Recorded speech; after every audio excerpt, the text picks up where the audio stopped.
Hello बच्चों, good morning good morning good morning. क्या हाल चाल, कैसे हैं आप लोग? Good morning good morning good morning. कैसे हैं आप लोग? रिजल्ट आ गया है ना। काफी सारे बच्चों का जो है ये ड्रॉप लेने वाला जो डिसीजन है वो पक्का हो गया कि हाँ, मुझे इस बार ड्रॉप लेना चाहिए और अगली बार मैं जेई मेन और एडवांस दोनों दूंगा। ठीक है, यस। देखो बच्चों, आप में से ज्यादातर बच्चे ऐसे भी होते हैं जो जिन्होंने 11th और 12th में आईआईटी जे की तैयारी नहीं की होती है। सो उन बच्चों को मैं ये कहना चाहूंगा कि ड्रॉप लेके आप बहुत अच्छी रैंक लेके आ सकते हो, जो चाहे वो रैंक लेके आ सकते हो, लेकिन अभी बहुत इनिशियल स्टेज है। यहाँ से जो तुम काम करोगे ना थ्रू आउट द ईयर, यही डिसाइड करेगा। यस, अंडर 500 अंडर 100 आ जाएगी, लेकिन अगर तुम्हें पढ़ते हो तो होगा। ठीक है, तो ड्रॉप लेके बच्चों जो चाहे वो रैंक लेके आ सकते हो आप जो है, लेकिन आपको उसके लिए मेहनत करनी पड़ेगी। आईआईटी की कोचिंग नहीं की थी, ठीक है, कोई बात नहीं, लेकिन अब मेहनत करो। ठीक है, नहीं, मैं कोटा में ऑफलाइन नहीं पढ़ाऊंगा, मैं कोटा में ऑफलाइन नहीं पढ़ाऊंगा, मैं कोटा शिफ्ट हो चुका हूँ। ठीक है, चलो बच्चों, सो वैसे भी हमारी लास्ट वाली क्लास जो है शॉर्ट रही थी, तो सीधा बच्चों आ जाते हैं अपन पढ़ाई करने पे। ठीक है, पढ़ाई कर लेते हैं। ठीक है, क्योंकि हम करीब दो एक डेढ़ लेक्चर पीछे हो गए, एक डेढ़ लेक्चर बच्चों हम पीछे हो चुके हैं। ठीक है, यस, कोटा में रहूंगा मैं ना। ओके, सो बच्चों, मैंने तुम लोगों को पिछली क्लास में image formation by the refraction at the plane surface पढ़ाया था। Image formation by refraction at the plane surface बच्चों मैंने आप लोगों को पढ़ाया था, दो इलस्ट्रेशन भी करा दिए थे मैंने ना उसमें। H I is equal to H O divided by N I divided by N R, ये फॉर्मूला था बच्चों। अपरेंट डेप्थ और एक्चुअल डेप्थ के बीच में जो रिलेशन था, इसका डेरिवेशन मैं तुम्हें करा चुका हूं। आज बच्चों मैं इस पे और क्वेश्चंस कराने, मुझे आपको पैरेलल स्लैब पढ़ाना है, मुझे कंपोजिट स्लैब भी पढ़ाना है टीआईआर तक, मतलब 1.5-2 लेक्चर का टॉपिक मुझे आज कवर करना है। ठीक है, ओके, सो स्टार्ट करते हैं बच्चों अपनी क्लास को। तो बच्चों, मैंने तुम्हें इमेज फॉर्मेशन बता दिया था, तो कुछ क्वेश्चंस करते हैं पहले ना इस पे।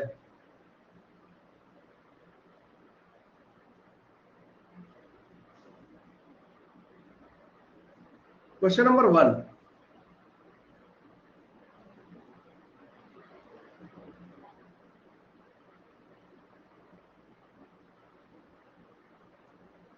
Yes, this is the first slide of today's lecture. ठीक है, सो क्वेश्चन नंबर 1 बच्चों ये है कि यहाँ पे एक वाटर एयर इंटरफेस दे रखा है। यहाँ बच्चों एक मिरर रखा हुआ है, कॉन्वेक्स मिरर। ऐसा करते कॉनकेव बना देते हैं। ठीक है, तो यहाँ पे बच्चों एक कॉनकेव मिरर रखा हुआ है।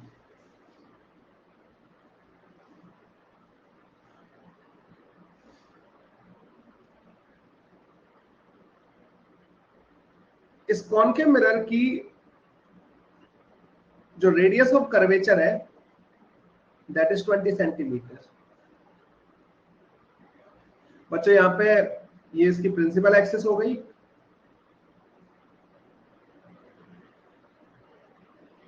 पैरेलल रेस इंसिडेंट हो रही है बच्चों इस वाले सरफेस पे, वाटर एयर इंटरफेस पे।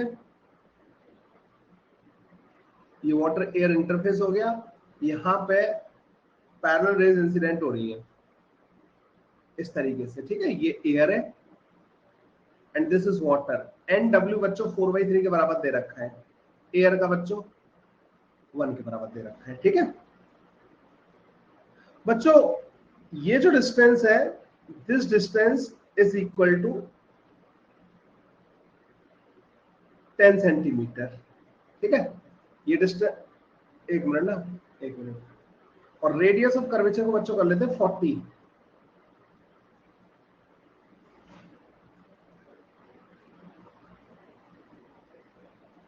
ठीक है, रेडियस ऑफ कर्वेचर 40 सेंटीमीटर दे रखी है, 10 सेंटीमीटर के बराबर है। Find the position of final image, find the position of final image formed after a refraction, comma reflection, and again a refraction। करो भाई सॉल्व इस वाले क्वेश्चन को। तो फाइनल इमेज की पोजीशन बतानी है बच्चों, एक बार रिफ्रैक्शन कराना है, देन रिफ्लेक्शन कराना है, देन अगेन रिफ्रैक्शन कराना है। तो जो फाइनल इमेज बनेगी बच्चों उसकी पोजीशन क्या होगी, that we have to find. बताइए भाई जल्दी से आंसर।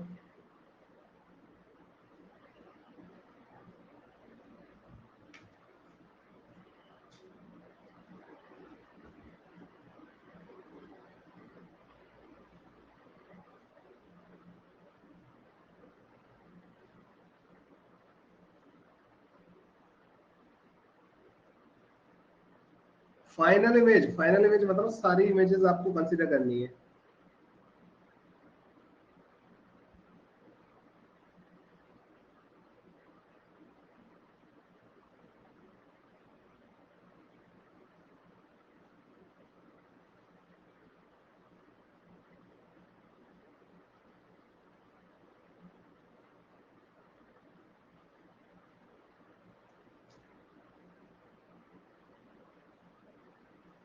सर मेंस के लिए होमवर्क शीट काफी है, बड़े आराम से मतलब काफी ज्यादा है जेई मेन के लिए ना, जेई मेन के लिए तो काफी ज्यादा है ऑलरेडी।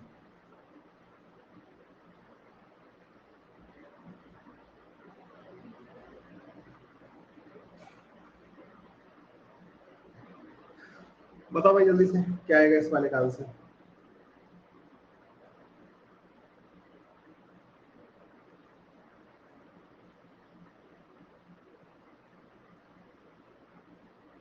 कितने परसेंटाइल होंगे भाई, जेई मेन का रिजल्ट आ चुका है, अभी तो कहाँ घूम रहा है।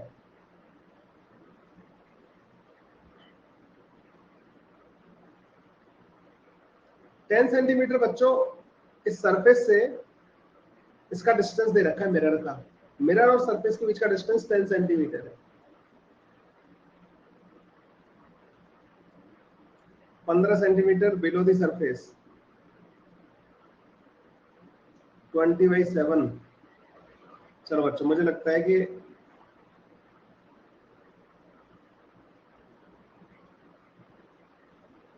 सर ये मीडियम चेंज होने पे कभी इंसिडेंट रे एयर में लेते हैं। अब मुझे बताओ इनमें इंसिडेंट रे कौन सी है, आप मुझे बता सकते हैं इसमें इंसिडेंट रे कौन सी है। ये वाली किस मीडियम में आ रही है, एयर से। अब एयर से इंसिडेंट रे आ रही है, रिफ्रैक्ट होंगी किस वाले मीडियम में, इस वाले में। तो बच्चों ये क्या होगा, क्या यहाँ पर कोई डेविएशन होगा, नहीं, ये एज इट इज चली जाएंगी। आप बोलोगे यस, ठीक है, ये एज इट इज चली गई, ये बच्चों एज इट इज चली जाएगी। ठीक है बच्चों, यहाँ तक समझ में आया। अब तुम्हें ये समझ में आया बच्चों कि इसके इस पर पैरेलल रेज आ रही है, ये इसके फोकस पे जाके कन्वर्ज होंगी। अब इसके फोकस पे नॉर्मल इंसिडेंस है यार, जीरो एंगल ऑफ इंसिडेंस है। नॉर्मली अगर सरफेस पे आती है तो ऐसे जाएंगी ना। फोकस कहाँ होगा बच्चों इसका, 20 सेंटीमीटर फोकल लेंथ होगी इसकी, तो फोकस आएगा बच्चों को यहाँ पे जाके, इस मिरर का फोकस यहाँ पे। तो बच्चों ये रेज जो है कन्वर्ज होना चाहेंगी कहाँ पे, इस फोकस पे, ये यहाँ पे जाएंगे ऐसे करके। लेकिन प्रॉब्लम आ गई है कि यहाँ पे, वो प्रॉब्लम क्या आ गई कि चलो यहाँ तो वाटर था, लेकिन जब ये यहाँ पे निकल रही होंगी एयर के अंदर तो यहाँ पे बच्चों दोबारा रिफ्रैक्शन होगा। ठीक है ना, यहाँ पे क्या होगा बच्चों, या दोबारा रिफ्रैक्शन होगा। इस वाले सरफेस के लिए इंसिडेंट रेज हो गई, जिनके लिए ऑब्जेक्ट कितना ऊपर है, जिनके लिए ऑब्जेक्ट जो है 10 सेंटीमीटर ऊपर है। बच्चों ये कन्वर्ज कहाँ होती है, 10 सेंटीमीटर ऊपर जाके, ये 10 सेंटीमीटर बच्चों ऊपर जाके कन्वर्ज होती है। ठीक है, ये 10 सेंटीमीटर हो गया, यहाँ पे होनी चाहिए थी, मतलब यहाँ पे एक वर्चुअल ऑब्जेक्ट होता 10 सेंटीमीटर ऊपर, लेकिन यहाँ पे क्या हो जाएगा बच्चों, अब रिफ्रैक्शन हो जाएगा। अगर मैं इमेज की डिस्टेंस को अगर मैं x बोलूं xi, तो बच्चों क्या वो xo divided by ni divided by nr के बराबर होगी या नहीं होगी? अब मुझे ये बताओ बच्चों, जब हम रिफ्रैक्शन इस सरफेस पे करा रहे हैं तो ni अब ये वाला हो गया। अरे भाई इस वाले सरफेस के लिए इंसिडेंट रेज ये वाइट वाली है, ये जो आ रही है, तो ni बच्चों ये हो गया, nr बच्चों ये वाला मीडियम होगा। तो xi जो आएगा सरफेस से जो डिस्टेंस आएगी xo जो कि 10 सेंटीमीटर था, ये वाली हाइट जिसको मैं xo बोल रहा हूँ, डिवाइडेड बाई ni बच्चों वाटर, ठीक है, डिवाइडेड बाई nr ऊपर भेज दो बच्चों, तो ये आ जाएगा तुम्हारे पास 7.5 सेंटीमीटर के बराबर। तो 7.5 सेंटीमीटर ऊपर जाके रेस क्या करेंगी बच्चों, कन्वर्ज हो जाएंगी। तो ये रेस बच्चों यहाँ पे कन्वर्ज हो रही होंगी, ऐसे करके ना, यहाँ से जाके यहाँ पे कन्वर्ज हो रही होंगी। तो फाइनल इमेज बच्चों यहाँ पे बन रहा होगा, ये फाइनल होगा, आई फाइनल बच्चों ये होगा। हर बार बच्चों आपको इंसिडेंट और रिफ्रैक्टेड रेस कंसीडर करनी पड़ती है हर बार, ठीक है। मिरर से अगर देखोगे तो 10 और ऐड कर देना उसमें, मिरर से देखने पे 10 ऐड कर देना, 15/2 आया ना, तो मेरे ख्याल से फिर 15 डिवाइड बाई 2, 25/2 कितना आ रहा होगा यहाँ से, 17.5 आ रहा होगा ना, 17.5 सेंटीमीटर, ठीक है। समझ में आया बच्चे ये वाली बात, ये वाली बात समझ में आई? ओके, ऐसे करके बच्चों इस टाइप के क्वेश्चन को सॉल्व कर लेंगे हम लोग जो है। अच्छा बच्चों एक और करते हैं, एक क्वेश्चन और सॉल्व करते हैं, क्वेश्चन नंबर 2।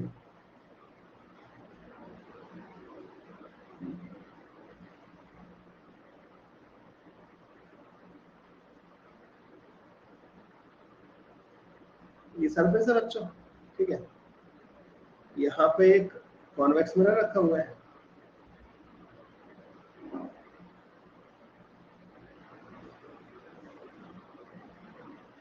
ये कॉन्वेक्स मिरर हो गया, ये प्रिंसिपल एक्सिस हो गई,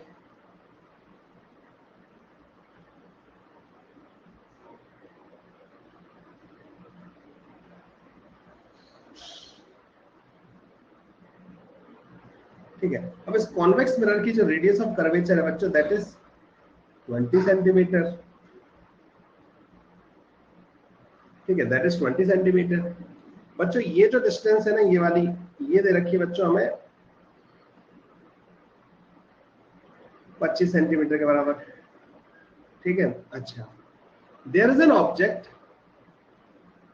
inside the water, N W बच्चों 4/3 के बराबर दे रखा है, ठीक है, एन डब्ल्यू 4/3 के बराबर दे रखा है।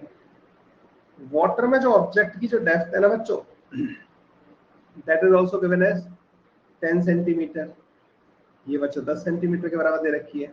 अब ध्यान से सुनना, इन एयर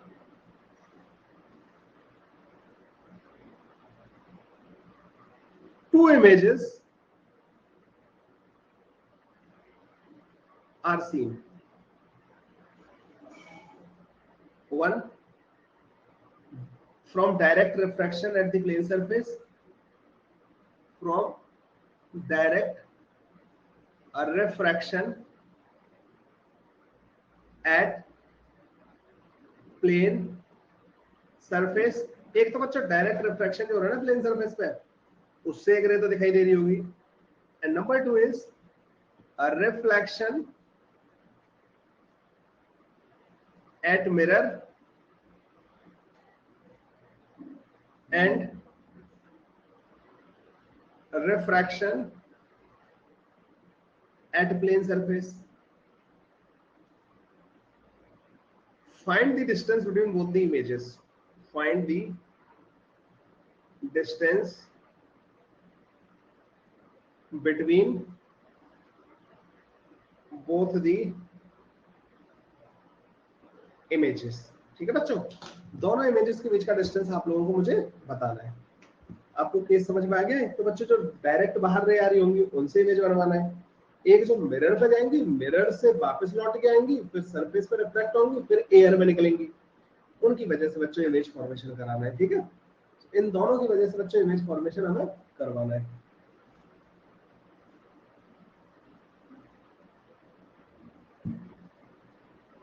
जिस मीडियम के अंदर इंसिडेंट रेज होती हैं उसको बोलते हैं हम एनआई, और जिसमें वो निकलती हैं सरफेस से पास होने के बाद उसे बोलते हैं हम एनआर। एनआई और एनआर का ये है लॉजिक।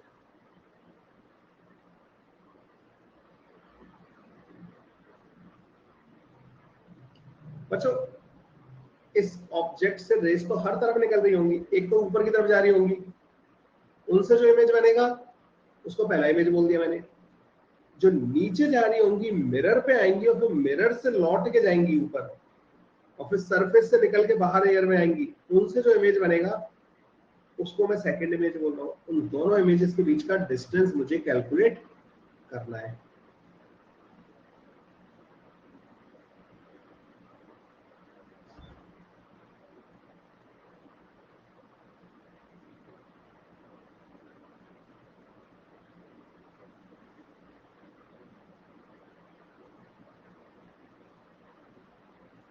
दोनों इमेजेस के बीच का डिस्टेंस कैलकुलेट करना है बच्चों। जो दो इमेज बनेंगे ना, फाइनल इमेजेस जो बनेंगे उनके बीच का डिस्टेंस कैलकुलेट करना है। दूसरा मीडियम एयर है बच्चों, ठीक है, जिसका रिफ्रैक्टिव इंडेक्स आपको 1 लेके चलना है।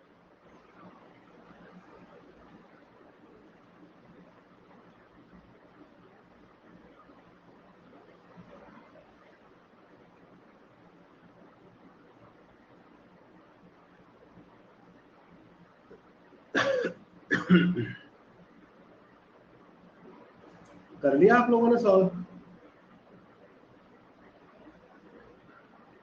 देखो बच्चों, सबसे पहले तो मैं ये कहूंगा कि ये तो डायरेक्ट रेज आ रही होंगी ना, उनकी वजह से एक इमेज बनेगा यहाँ पर, डायरेक्ट आने वाली की वजह से। ये जो इंसिडेंट रेज होंगी, ठीक है, एक तो इमेज बच्चों इनसे बनेगा। जब मैं इसको सॉल्व करूंगा तो पहले इमेज की जो डेप्थ आएगी ना बच्चों h1, वो आएगी HO डिवाइडेड बाई NI। ये रेज किस मीडियम से इंसिडेंट हो रही है बच्चों? वाटर से, डिवाइडेड बाई NR ऊपर चला जाएगा। तो क्या ये बच्चों 30 डिवाइडेड बाई 4, मतलब पहली इमेज जो है इस सरफेस से, पहली इमेज जो है बच्चों सरफेस से 7.5 सेंटीमीटर नीचे आ जाएगी। आप बोलोगे हाँ सर। जो डायरेक्ट इमेज जो दिखाई दे रही होगी ना डायरेक्ट, वो 7.5 सेंटीमीटर नीचे होगी। अब आपने कहा कि सर दूसरी इमेज, मैंने कहा कि दूसरी इमेज देखो, पहले मिरर पे आएंगी रेस, इस मिरर पे इंसिडेंट हुई, ये मिरर इनको कर देगा बच्चों डाइवर्ज, ठीक है, मिरर बनाएगा इमेज और फिर वो बच्चों रेस जाएंगी ऐसे करके, ठीक है, दोबारा इस सरफेस पे इंसिडेंट होंगी और फिर बच्चों ये एयर में निकलेंगी। तो दूसरा इमेज बच्चों यहां से बनेगा। क्या तुम्हें लॉजिक समझ में आया नहीं आया? तो मैं बोलूंगा बच्चों, क्या आपको ये पता लग रहा है बच्चों, ऑब्जेक्ट यहाँ है, ये कॉन्वेक्स मिरर है, कॉन्वेक्स मिरर के लिए ये वाली डायरेक्शन पॉजिटिव कंसीडर करनी पड़ेगी, नहीं करनी पड़ेगी बच्चों कॉन्वेक्स मिरर के लिए? हाँ भाई, कॉन्वेक्स मिरर के लिए आप बोलोगे सर यस, ये वाली डायरेक्शन पॉजिटिव हो जाएगी। क्या ये डिस्टेंस 15 के बराबर होगी या नहीं होगी? तो जो u1 होगा, u जो होगा बच्चों माइनस का 15 सेंटीमीटर हो जाएगा। f जो होगा बच्चों क्या वो प्लस 10 सेंटीमीटर के बराबर होगा, ठीक है, क्योंकि ये क्या है, कॉन्वेक्स मिरर है, ठीक है, ओके। तो 1/v प्लस का 1/u is equal to 1/f लगा दिया मैंने कहा कि देखो बच्चों 1/v जो आ जाएगा ना वो 1/15 प्लस का 1/10 के बराबर आ जाएगा। इसे हमने यहाँ पर 30 एलसीएम ले लिया, 2 प्लस का 3 और v की वैल्यू आ गई बच्चों 6 सेंटीमीटर के बराबर। अब 6 सेंटीमीटर का मतलब समझ रहे हो, कहीं यहाँ पे है, ठीक है, मिरर का इमेज यहाँ पे बन गया। 6 सेंटीमीटर और 25 सेंटीमीटर कितना हो गया बच्चों? इस वाले सरफेस से डेप्थ कितनी हो गई इसकी? 31 सेंटीमीटर। अब अगेन इंसिडेंट रे कौन से मीडियम में बच्चों? वाटर में। निकलेंगे कहाँ पे? एयर में। तो वाटर से बच्चों एयर में दोबारा निकालो, तो जो अब H2 आएगा ना, जो डेप्थ आएगी वो 31 डिवाइडेड बाई 4/3 के बराबर आएगी या नहीं आएगी? तो ये हो जाएगा 93 डिवाइडेड बाई 4 के बराबर। अच्छा, H1 कितना था बच्चों? वो 30/4 के बराबर था। दोनों के बीच का डिस्टेंस कितना हो जाएगा? Distance between both the images, distance between both images is equal to this minus this, 93 minus का 30 डिवाइड बाई 4, ये 63 डिवाइड बाई 4 के बराबर आ जाएगा। ठीक है, 63 डिवाइड बाई 4 के बराबर आ जाएगा। ठीक है, ये आ जाएगा हमारे पास 4 1 4 5 20 4 7 28। ठीक है, 15.75 सेंटीमीटर के बराबर हमारे पास आंसर आ जाएगा।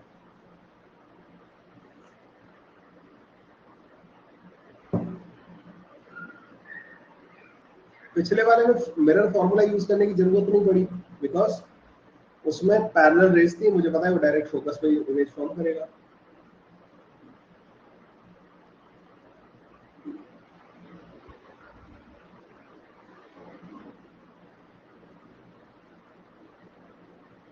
ठीक है बच्चों,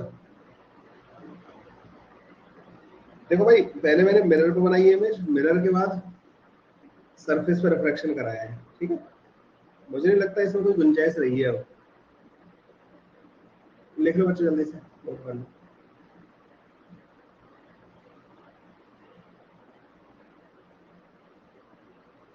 अच्छा अच्छा, जहां पे ये फॉर्मूला नहीं लगेगा ना, उसके बारे में एक एक क्वेश्चन के बारे में बात कर लेते हैं।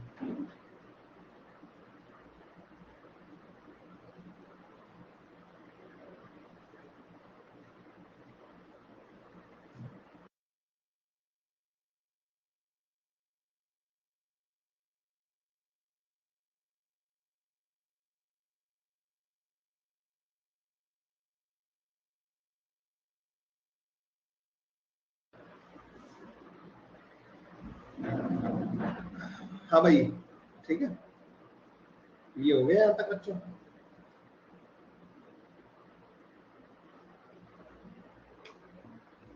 रिफ्लेक्टेड रे भी तो इमेज बनाएगी। देखो बच्चों सुनो, पता नहीं मुझे, तो मुझे जब मैं इसको एक्सप्लेन कर रहा था तो पता नहीं तुम क्या कर रहे थे। ऑब्जेक्ट है, पॉइंट ऑब्जेक्ट है, सब तरफ रेज भेजेगा। जो रेज इधर की तरफ आई उन्होंने डायरेक्ट इमेज फॉर्मेशन कर दिया रिफ्रैक्शन से, वो मैंने पहला इमेज बोला है, उसको मैंने पता कर लिया। जो रेज इधर जाएंगी वो मिरर पे आएंगी, फिर मिरर के बाद आएंगी और फिर वो इमेज फॉर्मेशन करेंगी। मिरर पे रिफ्लेक्शन एंड देन सरफेस पे रिफ्लेक्शन भी करा दिया मैंने। मुझे नहीं पता कि कौन सी चीज मैंने छोड़ दी हो। चलो भाई, अब आगे बढ़ते हैं बच्चों। वेलोसिटी ऑफ द इमेज, ठीक है, 25 में से 10 माइनस करेगा ना तो 15 ही आएगा। तो velocity of image, velocity of image formed by a refraction at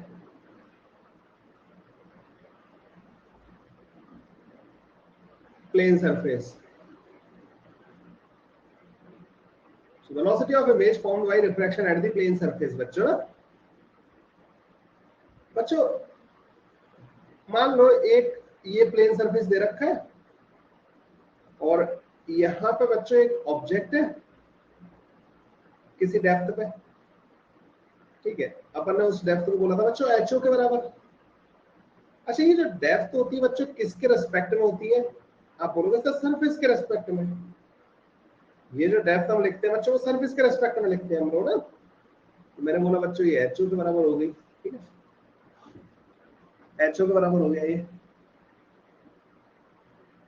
अब अगर ये मूव कर रहा है, ठीक है, तो जो एचओ होता है यहाँ पे दैट इज डिस्टेंस, या इसको बोलेंगे बच्चों position. This is the position of object with respect to surface. Surface के रेस्पेक्ट में आया। एच आई जो होता है बच्चों वो पोजीशन ऑफ इमेज होती है विद रेस्पेक्ट टू सरफेस। हमने यही तो डिफाइन किया है, h I is position of image with respect to surface. Okay, with respect to surface हो गया, एच आई हो गया बच्चों, एच हो गया। अगर मैं इनको डिफरेंशिएट करूंगा, जैसे मान लो मैंने लिखा d h o by D t, तो बच्चों ये rate of change of change of position of object with respect to surface हुआ, यही हुआ ना बच्चों। मतलब dHO/dt जो होगा ना वो basically velocity of object with respect to surface होगा। ये वाली बात समझ में आ रही है नहीं आ रही है आपको? ये वाली बात ठीक है? आप बोलोगे सर हाँ ये वाली बात हमें पूरी अच्छे से समझ में आ गई, ठीक है। अगर मैं HI का डिफरेंशिएशन करूंगा तो वेलोसिटी ऑफ इमेज आएगा विद रिस्पेक्ट टू सरफेस। तो बच्चों क्या मुझे HI और HO में कोई रिलेशन पता है? आप बोलोगे सर हाँ HI equal to HO divided by NI divided by NR होता है। मैंने कहा यस। अगर मैं डिफरेंशिएट कर दूं इसको dHI/dt, रुक जाओ, तो बच्चों ये आएगा तुम्हारे पास dHO/dt divided by NI divided by NR, यही आएगा। This is velocity of image with respect to surface and this is velocity of object with respect to surface divided by NI divided by NR। आप यहां से लिख दो बच्चों velocity of image with respect to ground minus velocity of surface, velocity of object with respect to ground minus velocity of surface divided by NI divided by NR। लो जी, ये बन गया बच्चों फॉर्मूला किसका? इमेज की वेलोसिटी का, ठीक है। Same तरीके का फॉर्मूला है, पहले भी हमने बात की है इसके बारे में। तो ऐसे फॉर्मूलाज का डेरिवेशन तो हमने पहले भी किया है। लिखो जल्दी,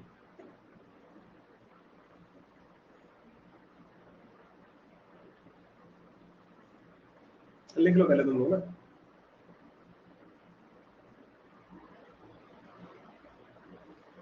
हाँ वो एक क्वेश्चन कराना था मेरे को, कराता हूँ मैं ना, रुक जाओ, वेलोसिटी वाला निपटा के करवाता हूँ।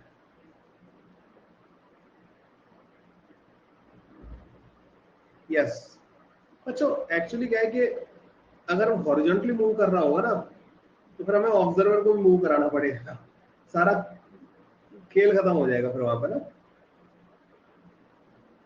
इधर वाली देखो भाई, हम वर्टिकली अबव वाला केस लेके चल रहे हैं ना, ये ऑब्जर्वर हमारा हमेशा ऊपर रहना है इसमें ऑब्जेक्ट के।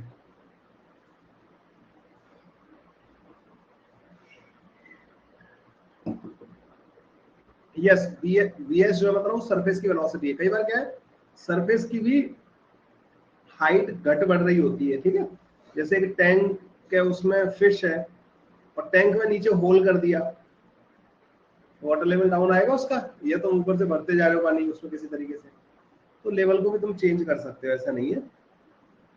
अच्छा बच्चों, कई बार ऐसा होता है कि ये जो वेलोसिटीज आएगी ना बच्चों, ये ग्राउंड के रिस्पेक्ट में आएगी, लेकिन कई बार ग्राउंड के रिस्पेक्ट में आपसे पूछा ही नहीं होता। कई बार बच्चों तुमसे पूछा होता है किसी और ऑब्जर्वर के रिस्पेक्ट में, ठीक है।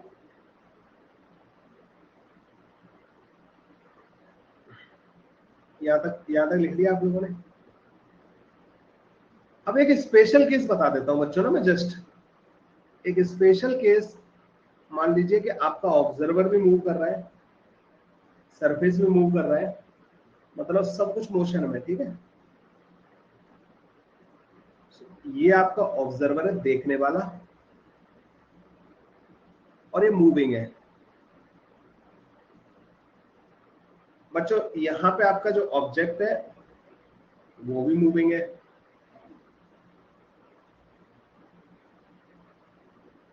यहाँ पे आपका ऑब्जेक्ट हो गया, ये भी मूविंग है बच्चों।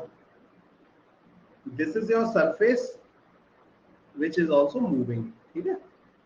ये भी बच्चों मूविंग है, ठीक है, सब कुछ मूव कर रहा है। अब आपको बताना है बच्चों velocity of image with respect to observer, velocity of image with respect to observer. Observer को बच्चों क्या दिखाई दे रहा होगा, that we have to find. Observer के रिस्पेक्ट में वेलोसिटी क्या होगी, ये बच्चों हमें बताना है। तो ऐसे क्वेश्चंस को कैसे करेंगे आप लोगों ने, मेरे ख्याल से कभी ना कभी तो आपका ऐसे क्वेश्चन से सामना हुआ होगा जिसमें फिश और बर्ड वाले जो केसेस होते हैं, ठीक है।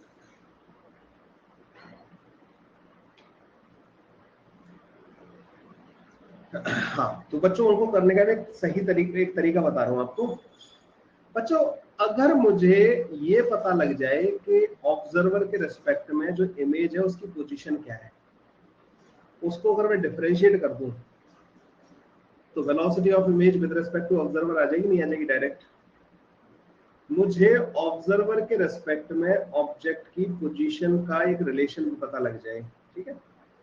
क्या टारगेट है मेरा, मुझे ऑब्जर्वर के रेस्पेक्ट में जो ऑब्जर्वर को दिखाई दे रहा है ना बच्चों, उसकी पोजीशन पता लग जाए तो काम बन जाएगा उसके डिफरेंशिएशन से।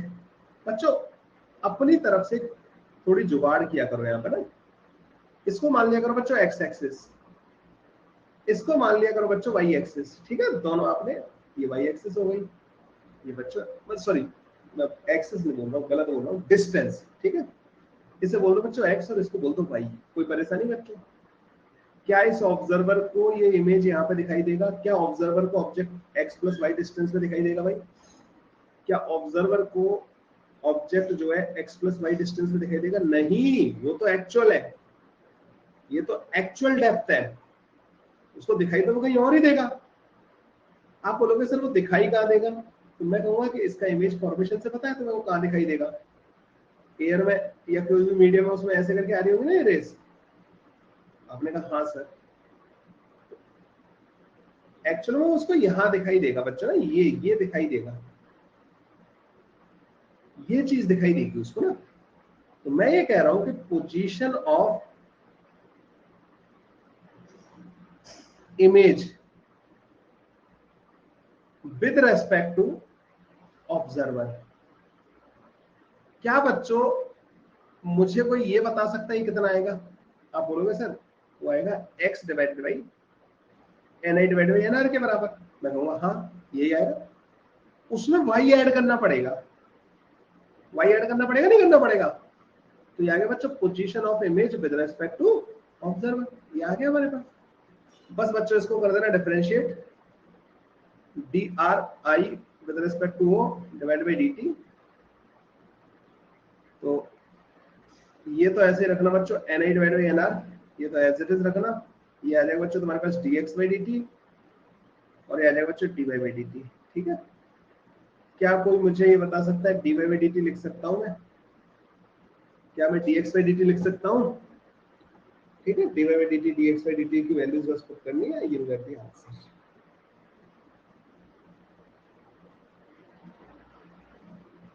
अगर सरफेस पे मूव कर रहा हो सर, अगर हमें इमेज की वेलोसिटी वही फॉर्मूले से निकाले फिर उसे ऑब्जर्वर की वेलोसिटी रिलेटिव ऐड कर दे तो आंसर सही आएगा, yes you will get the same answer, ठीक है। पिछले वाले फॉर्मूले से करो या इस वाले से करो, that totally depends on you, ठीक है। मैं कुछ क्वेश्चंस करा रहा हूँ एंड आपको आइडिया लग जाएगा कि दोनों मेथड में से कौन सा वाला मेथड आपको यूज करना चाहिए, ठीक है। मीडियम के रिफ्रैक्टिव इंडेक्स कांस्टेंट ना हो, वेरिएबल हो और एक्स के मल्टीपल यूज हो रहा हो डिफरेंट, आप इतना आगे क्यों भाग रहे हो। पहली बात तो जो वेरिएबल रिफ्रैक्टिव इंडेक्स है उसको बोलते हैं कंपोजिट स्लैब वाले क्वेश्चंस ना। वो टॉपिक वैसे आज का हमारा टॉपिक वही है लेकिन हम पीछे चल रहे हैं थोड़े से, तो मैं कराऊंगा ना उसको, ठीक है, कराऊंगा उसको वेरिएबल रिफ्रैक्टिव इंडेक्स वाले केसेस को। इसमें सरफेस का क्या इफेक्ट होगा, सरफेस की मोशन आएगी ना यहाँ पे dx बाई dt जैसे। अच्छा एक बात बताओ मेरे को ना, मान लो ये डिस्टेंस है, सरफेस अगर नीचे आ रहा होता तो सरफेस की वेलोसिटी आप ऐसे लिखोगे x ये है, ऑब्जेक्ट मान लो ऊपर जा रहा है तो बच्चों इसको dx बाई dt को ना पता है आप क्या लिखोगे, माइनस का vo माइनस का vs,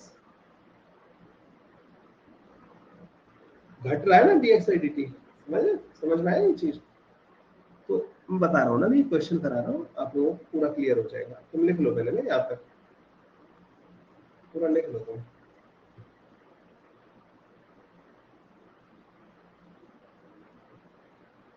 जितना भी पढ़ो उतना सॉलिड तरीके से पढ़ो ना, ठीक है। थोड़े पीछे चल रहे हैं लेकिन कवर कर लेंगे हम ना। लिख लिया आप लोगों ने,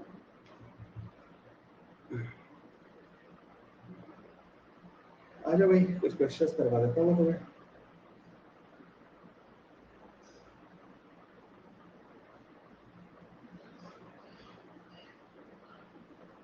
मैं बता रहा हूँ ना, इसमें क्वेश्चन में तुम्हारे सारे डाउट क्लियर हो जाएंगे।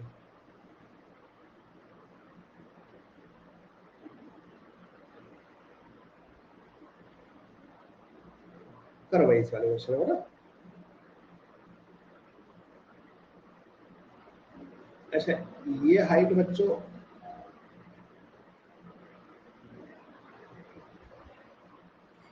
12 सेंटीमीटर है और ये डेप्थ जो है 16 सेंटीमीटर के बराबर है। ठीक है, फिश नीचे जा रही है बच्चों, सरफेस नीचे जा रहा है,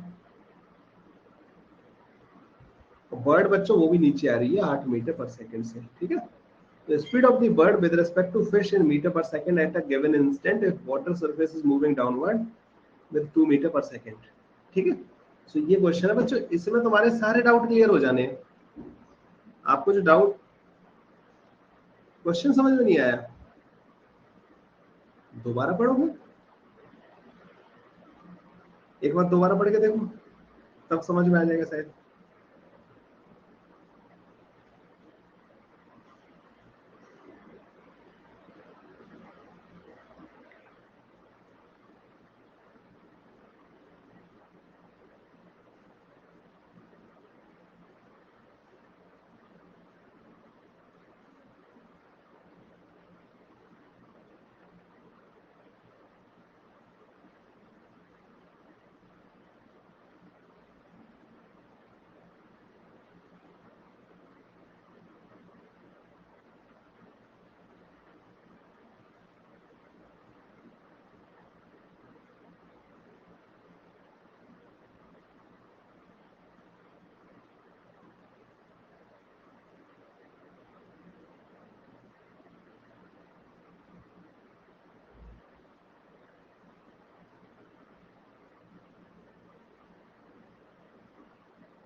एक minute, speed of bird with respect to fish बतानी है। Fish fish is the observer, bird is the object. ठीक है, फिश देख रही है बच्चों बर्ड को। ठीक है, ये बताना है। आंसर दिखा देता हूँ क्या है इसका। यस, मतलब कर दिया ना आप लोगों ने। देखो बच्चों, इसको मान लेना x, इसको मान लेना बच्चों y।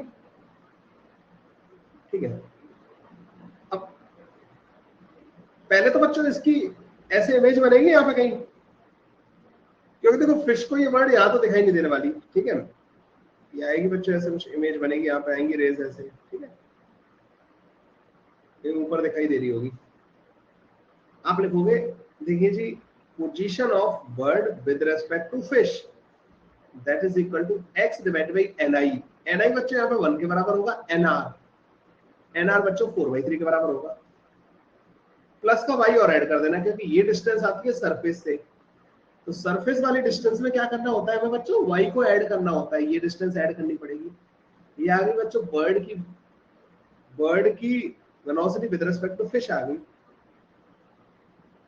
आपने कहा ठीक है सर, इसको कर देना बच्चों differentiate, d r b with respect to fish divided by dt।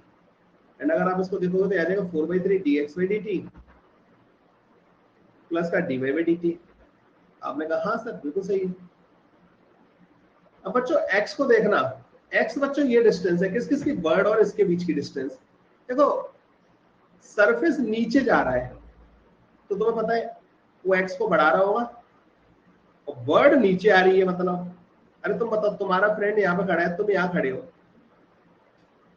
अगर तुम्हारा फ्रेंड रेस्ट पे होता, तुम चल रहे होते, तो तुम दोनों के बीच का डिस्टेंस बढ़ता है नहीं बढ़ता, मतलब इस x का रेट ऑफ चेंज पॉजिटिव होता है नहीं होता इसकी वजह से।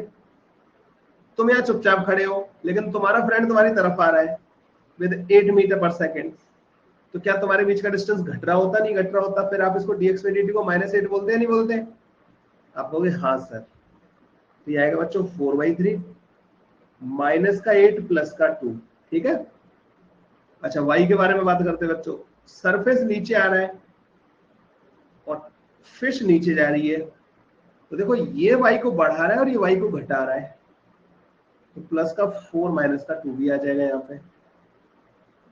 तो velocity of bird with respect to fish जो आएगी, ये माइनस का 6 आ रहा होगा यहाँ पे, तो माइनस का 6, तो ये माइनस का 8 आ रहा होगा, प्लस का 2, तो माइनस का 6 मीटर पर सेकेंड। इसका मतलब क्या हुआ? इसका मतलब ये हुआ, नेगेटिव आने का क्या मतलब हुआ कि बर्ड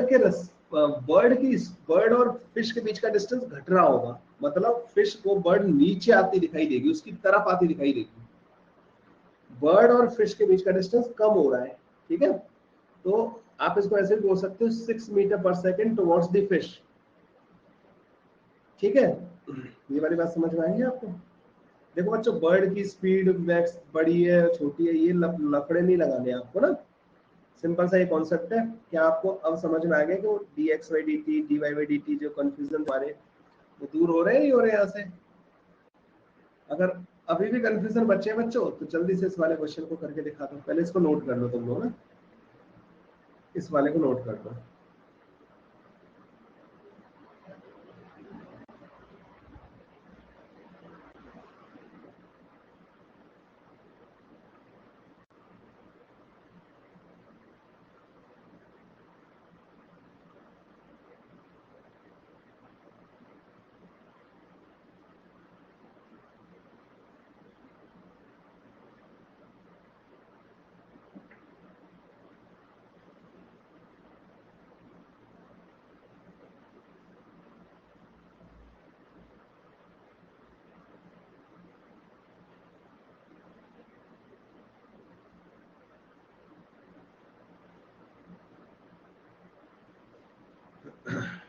माइनस का देखो भाई, सुनो, 2 पॉइंट ले लिया करो एंड वाले ना। अगर कोई डिस्टेंस को घटा रहा है उसको माइनस के साथ रखोगे, जो बढ़ा रहा है उसको प्लस के साथ रखोगे। ठीक है, मैंने अभी ये बताया था मैंने कि जैसे ये एक्स डिस्टेंस क्या है, बर्ड और सरफेस के बीच का, तो बर्ड यहाँ, सरफेस यहाँ, सरफेस नीचे जा रहा है, तो क्या वो एक्स को बढ़ाने की कोशिश कर रहा है? एक्स को बढ़ाने की कोशिश कर रहा है, नहीं कर रहा है वो? और इसके इधर आने से डिस्टेंस कम हो रही होगी, तो ये जो घटाने की कोशिश कर रहा है माइनस का, जो बढ़ाने की कोशिश कर रहा है बच्चों वो प्लस का होगा। ठीक है, ओके। मैंने एक तरीके से अपना ऑब्जर्वर फिश को मान लिया है, तुम फिश की जगह पर तुम अपने आप को कंसीडर करो। फिश देख रही है बर्ड को, तो तुमने फिश के रेस्पेक्ट में बर्ड की डिस्टेंस लिखी, फिश के रेस्पेक्ट में बर्ड की डिस्टेंस लिखी, वो आई नेगेटिव। इसका मतलब है कि जो डिस्टेंस है वो घट रही होगी। इस वाले क्वेश्चन को कर लो, मेरे ख्याल से तुम्हें सब कुछ क्लियर हो जाना है। ठीक है, यहाँ पे बच्चों सरफेस है, अब ये एक्सट्रीम डिफिकल्ट लेवल हो गया। ठीक है, इसका जो पूछा जा सकता है आपसे।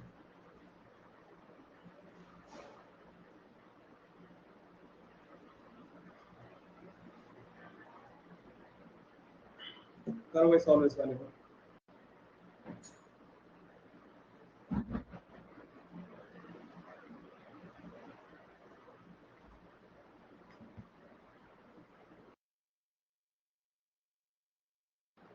तुम इस वाले क्वेश्चन को सॉल्व करो, मैं आता हूँ अभी 2 मिनट में ना।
आया भाई आंसर किसी का?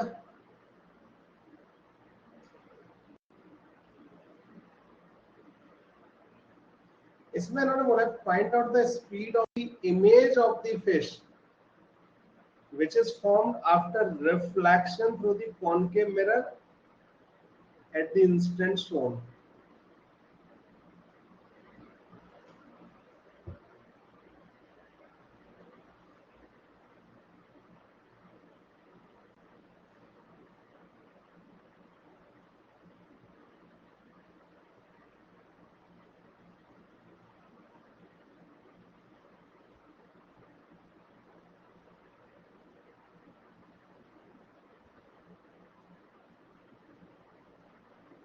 अच्छा बच्चों, इसमें अगर हमें ऑब्जर्वर दिया है, ऑब्जर्वर कौन है?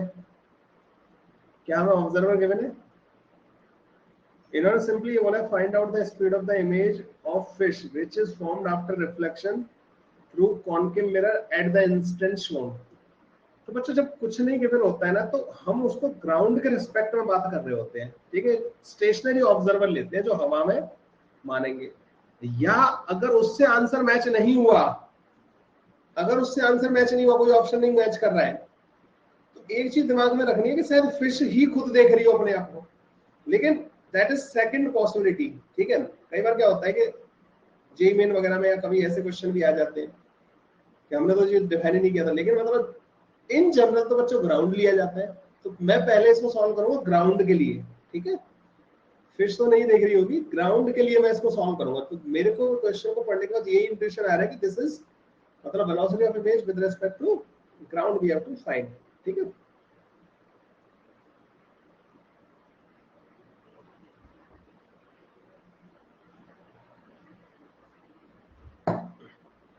करा भाई बात करा फिर 4/3 तो है। अच्छा यहाँ पे 4/3 होगा, ठीक है। तो डायग्राम में दे रखा है 4/3।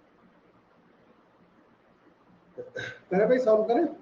तो इसका बी ऑप्शन करेक्ट था। किसी का आया क्या इसका आंसर? 54 मीटर पर सेकंड डाउनवर्ड।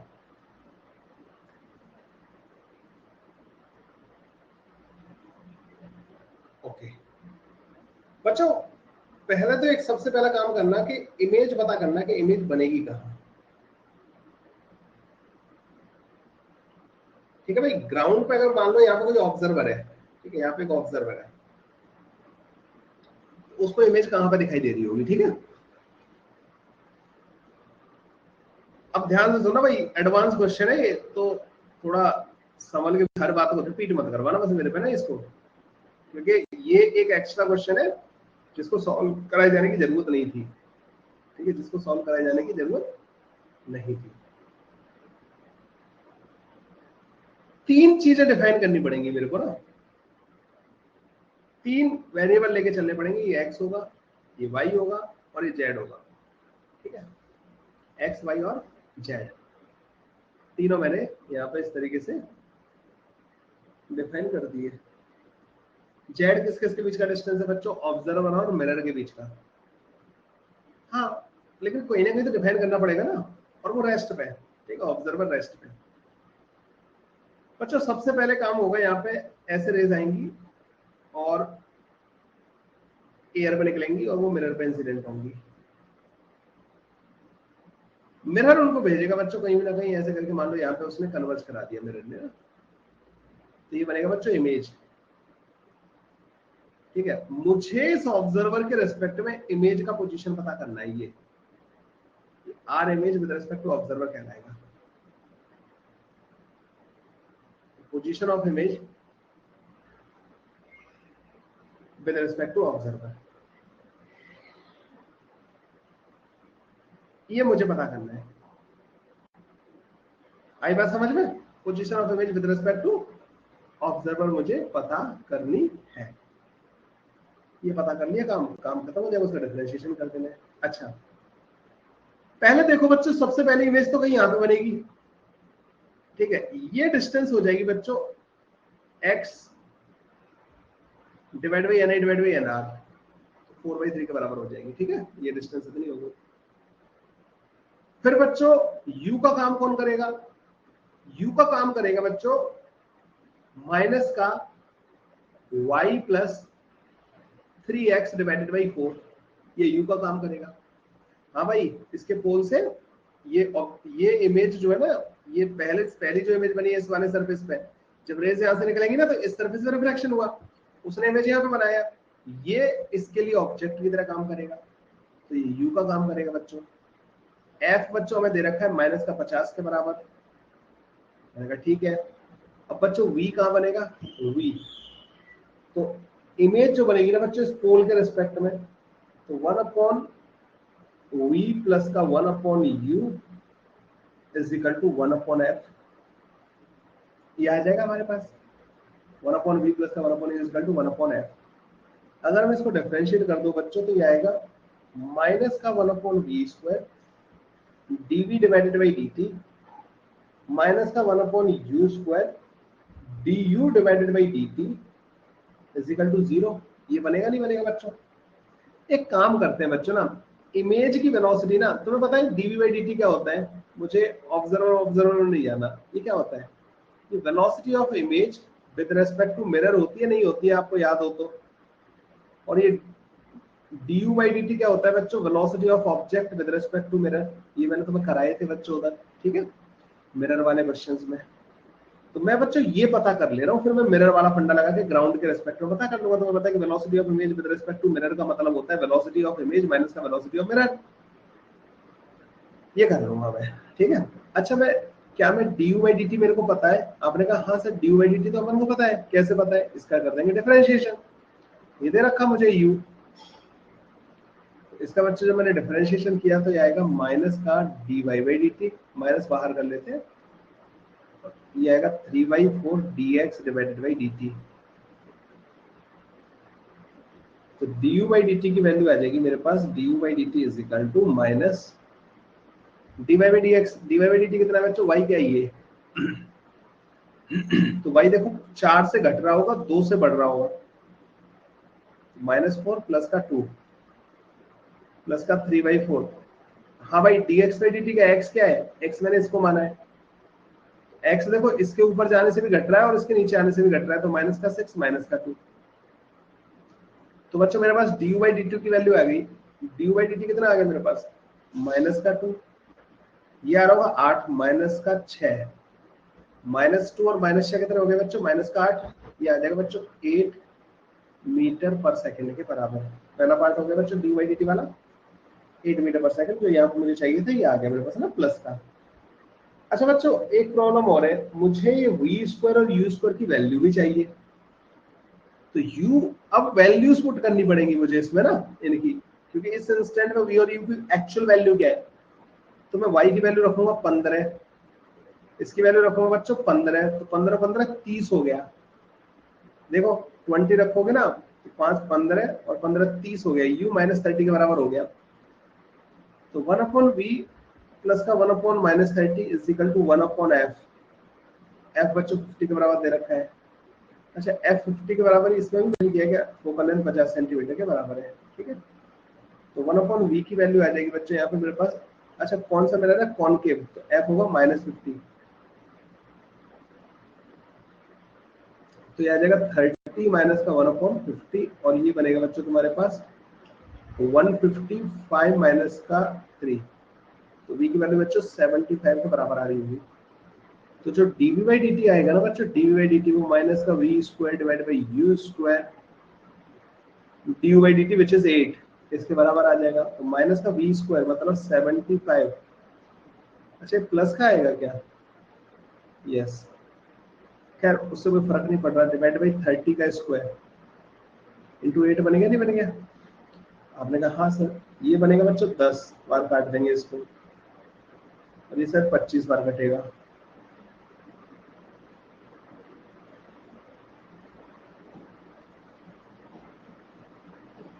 एट इंटू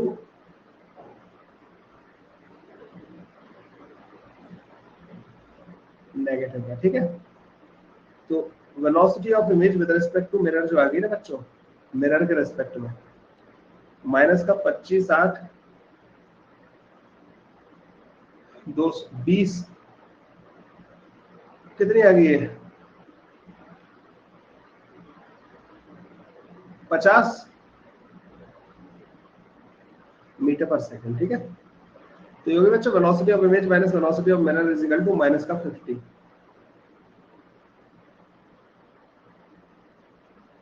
ठीक है,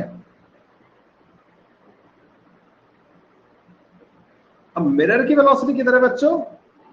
मिरर की वेलोसिटी किधर है? मिरर की जो वेलोसिटी है ना बच्चों, that is in the negative direction, क्योंकि मिरर के लिए पॉजिटिव डायरेक्शन हम ये लेते हैं, नेगेटिव डायरेक्शन ही होगी। अब हम इसको लिखेंगे वेलोसिटी ऑफ इमेज माइनस का velocity of mirror is equal to minus का 50। वेलोसिटी ऑफ इमेज माइनस का मिरर की वेलोसिटी है कितनी? 4 के बराबर। ठीक है, माइनस का 4 इज इक्वल टू माइनस का 50। वेलोसिटी ऑफ इमेज आ जाएगी माइनस का 54 मीटर पर सेकेंड। और ये कैसे आई है? नेगेटिव। नेगेटिव साइन क्या इंडिकेट कर रहा है कि हमने मिरर के रिस्पेक्ट में नीचे वाली डायरेक्शन नेगेटिव है। इमेज वेलोसिटी इज 54 मीटर पर second downward with respect to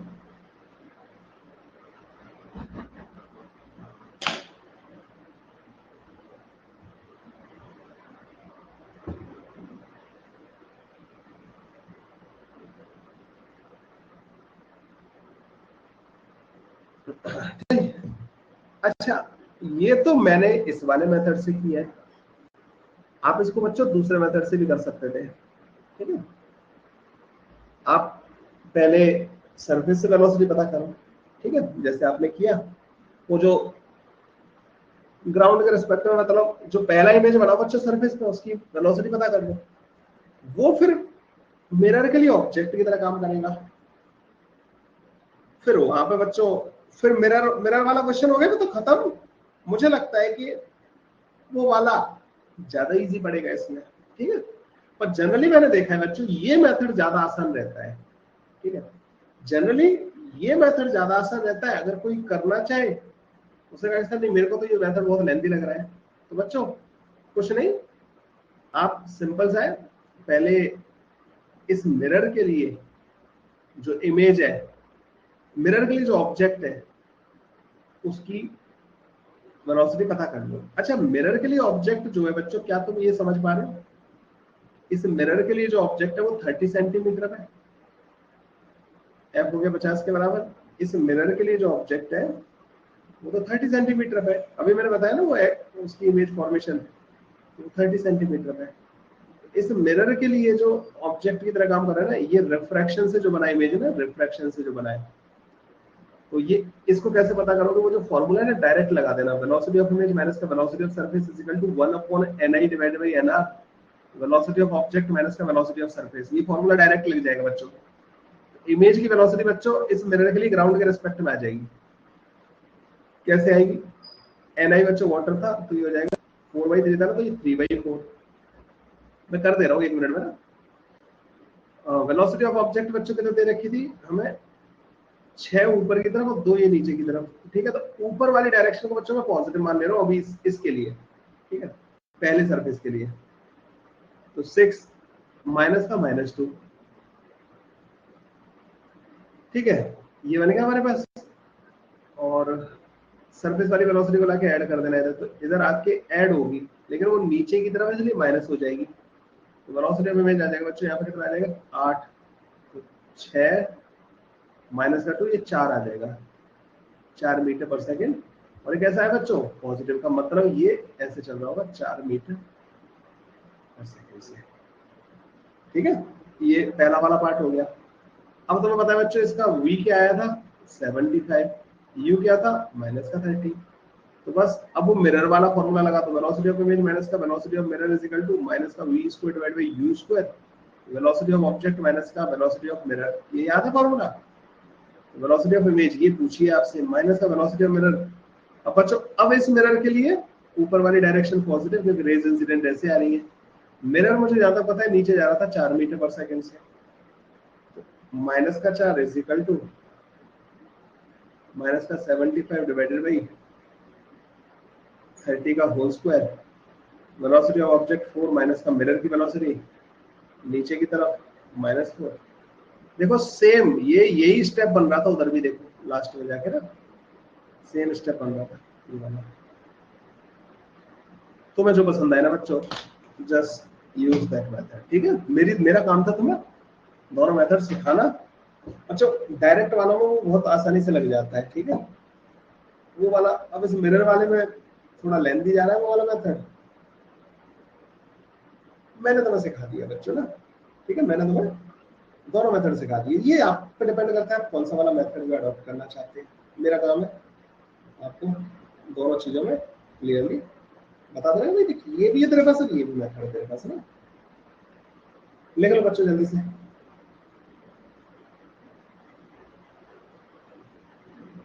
sir ये देखो भाई सुनो, एक बार जब रेस चल के पानी से बाहर आ गई, अब वो कहां से चली थी वो चीज खत्म हो गई। पानी के बाहर आने के बाद अब वो कहां से आती दिखाई दे रही है ये मैटर करेगा।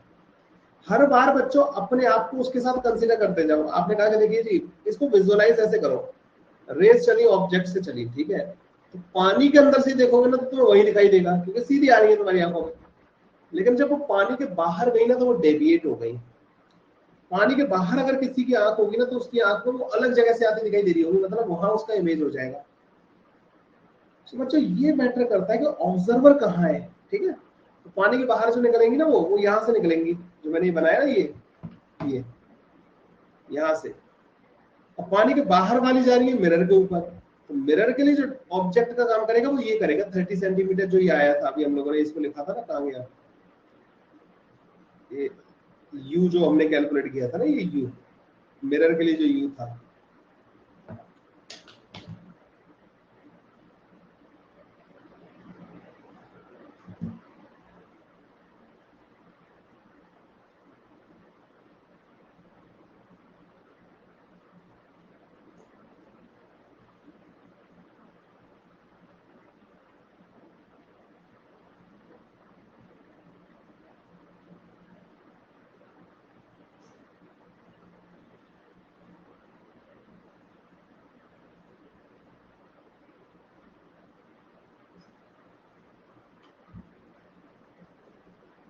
ओके आगे बढ़े बच्चों। तो बच्चों ये हमारा refraction at the plane surface is over, ठीक है। एक वो क्वेश्चन जो मैं बोल रहा था तो मैं करवा देता हूँ।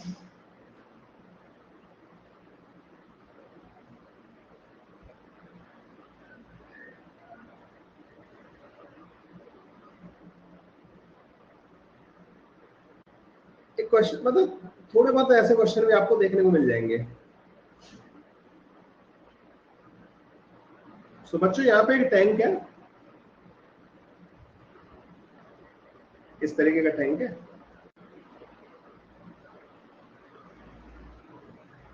जिसका बॉटम बच्चों सर्कुलर बॉटम है, ठीक है। बेस जो है इसका सर्कुलर है। एम्प्टी था इनिशियली। एक ऑब्जर्वर है बच्चों जो यहाँ है, ऐसे करके देख रहा है इसको, इस जगह पे ऑब्जर्वर है,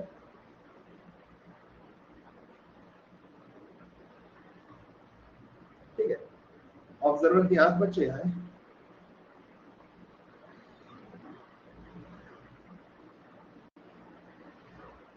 इसका जो डायमीटर है ना बच्चों टैंक का, बेस का जो डायमीटर है that is 30 centimetre and this is also 30 centimetre.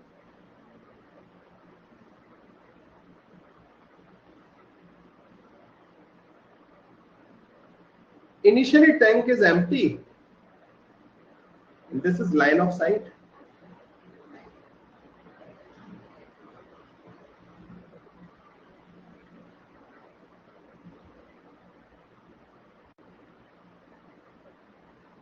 Initially a tank is empty.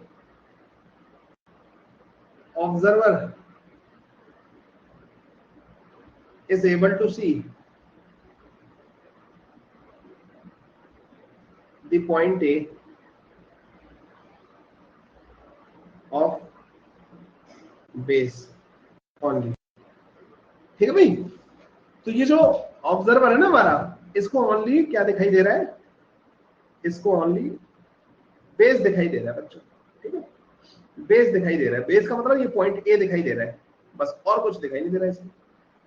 हाँ मतलब अब मुझे जो याद है डेटा वो उसी की बेसिस पर बच्चों में इसमें सेट कर रहा हूँ, ठीक है। भाई देखा हुआ है क्वेश्चन है ना, मुझे याद नहीं आ रहा, अब मुझे याद नहीं रहता बच्चों ने कहाँ देखा है। बच्चों ये सेंटर हो गया इसका, ठीक है, सेंटर हो गया। यहाँ पे एक पॉइंट है बच्चों O, which is at a distance of 5 centimeter from the center. Find the height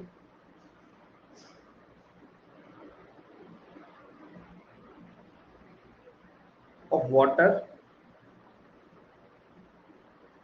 to be filled in tank such that find the minimum height, na minimum.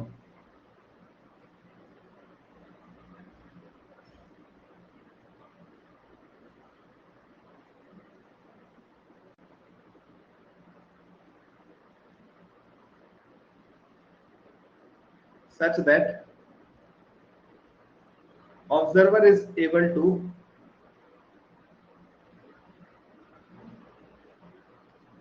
see point O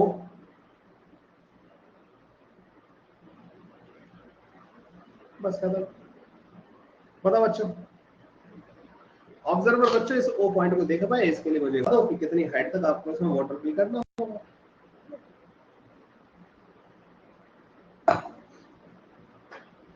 तो जिनमें बच्चों observer vertically above नहीं होगा ना, उनमें laws of refraction लगा करेंगे बस। बताओ भाई जल्दी से, कितनी हाइट तक इसमें पानी भरना चाहिए।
यही समझो कि पानी डालने से इसमें कैसे वो दिखेगा, इसमें वो वाला उसको देखना इसी line along same line of site. तो अगर ये मिनिमम नहीं लिखते हो ना, तो हम जैसे इसको हटा भी दूंगा तो बस ये मेंशन कर देना है कि along same line of site.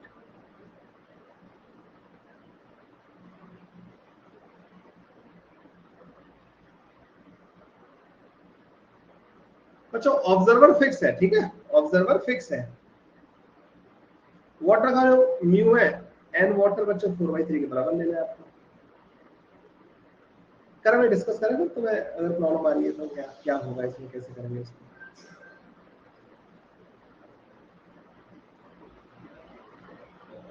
देखो बच्चों मान लो तुमने इसमें इस हाइट तक पानी भर दिया, समझ लो तुमने यहां तक पानी भर दिया इसमें। अब वो पॉइंट से रेज आएंगी ऐसे और रिफ्रैक्ट होके वो इसके अलोंग जानी चाहिए।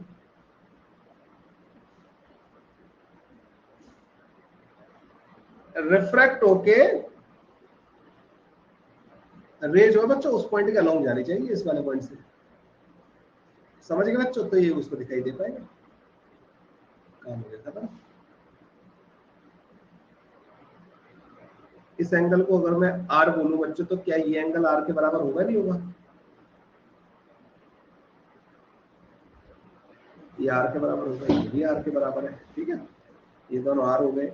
ये एंगल बच्चों आई के बराबर होगा, ये आई के बराबर होगा। अब मैं यहाँ पे लिखूंगा 4/3 sine i is equal to sine r. अच्छा बच्चों टेन आर की वैल्यू मेरे को पता है, टेन आर है ना, टेन आर देखो बड़े वाले ट्रायंगल में, देखो यहाँ से यहाँ तक वाले ट्रायंगल है ना, इस वाले में बेस भी 30 था, ये भी 30 था, टेन आर बच्चों 1 के बराबर था, मतलब आर 45 डिग्री के बराबर था, आर 45 डिग्री के बराबर था। आर की वैल्यू मेरे को पता लग गई, तो साइन ये 1/√2 आ जाएगा, तो साइन आई जो आया ना बच्चों मेरे पास 3/4√2 के बराबर आ गया।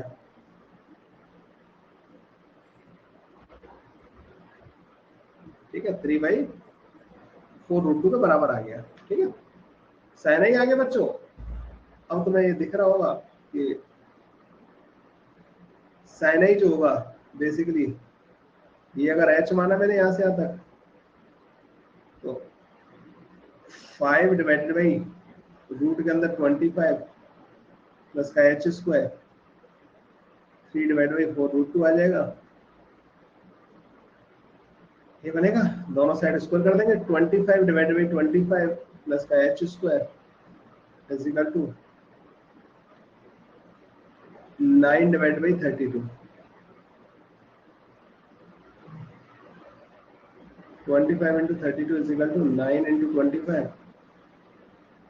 9h square. ये कितना आ जाएगा भाई यहाँ से हमारे पास, 23 into 25 is equal to 9h square. h की वैल्यू आ जाएगी बच्चों 5/3, 23, ठीक है। इस साइड तक वाटर आपको इसमें फिल करना पड़ेगा।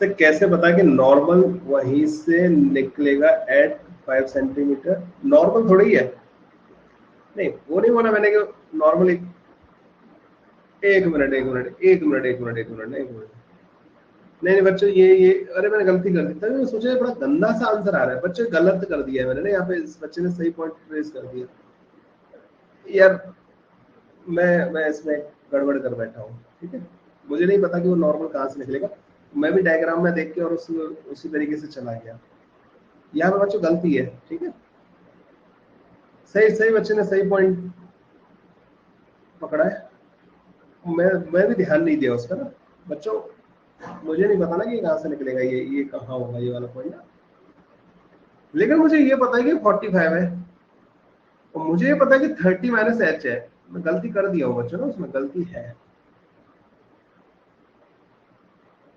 ठीक है। अच्छा यहाँ तक सब ठीक था, ठीक है, ये जो होगा ना बच्चों, ये 30 माइनस का एच के बराबर होगा, गलत था बच्चों ना, तो मैं यही सोचा कि ऐसा तो नहीं होता है, ये 30 माइनस एच के बराबर है।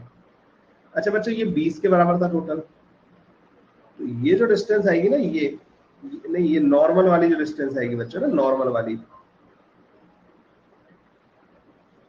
तो पूरी यहाँ से यहाँ तक 20 थी, 20 में से इसको माइनस कर देंगे, 20 माइनस दिस, तो ये h माइनस 10 के बराबर आएगा, और ये h के बराबर है, ठीक है भाई, ये वाली बात समझ में आई है।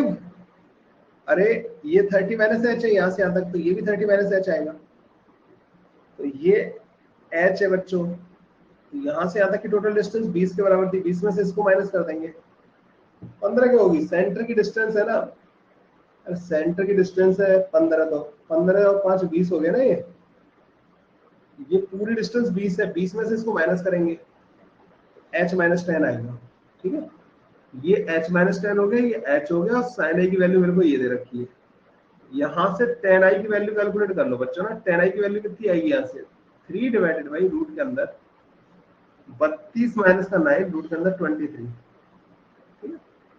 और tan i आ गया बच्चों हमारे पास h माइनस का 10 divided by h is equal to 3 divided by root के अंदर 23। ये बनेगा बच्चों आंसर ना हमारा, ये होगा बच्चों ना, यहाँ से आएगा, ठीक है। ये बनेगा, इसको सॉल्व करना पड़ेगा।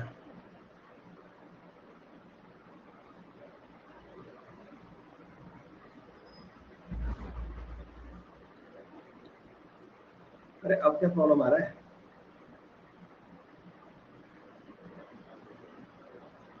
देखो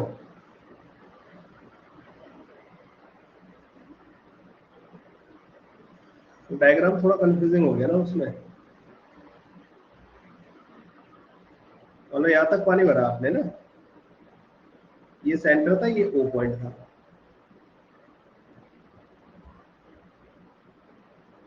तो मैं ये कह रहा हूं कि यहां से रेज आई ऐसे गई, फिर यहां से निकल के वैसे चली गई। तो ये जो नॉर्मल है ना वो भाई यहाँ आएगा। अच्छा ये पूरा 30 के बराबर था, सेंटर से यहाँ तक की डिस्टेंस 15, 15 5 ये 20 होगी, नहीं होगी ये वाली डिस्टेंस 20 के बराबर हो गई। ये 30 माइनस एच के बराबर था,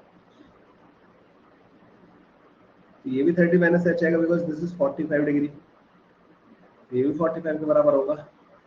अब अगर ये पूरी 20 है तो ये जो डिस्टेंस आएगी यहाँ से यहाँ तक की, ये वाली 20 में से इसको माइनस करेंगे, h माइनस 10 के बराबर, दिस इज h, ये होगा, ठीक है। तो मैं क्या सेंटर पे सेंटर के आसपास आ रहा था, वो ध्यान दिया नहीं मैंने, ठीक है, तो गलती थी उसमें ना। आई बात समझ में, h माइनस 10 वाली बात समझ में आ गई आपको, h माइनस 10 और वो सारी चीजें बच्चों ऐसे हो गई।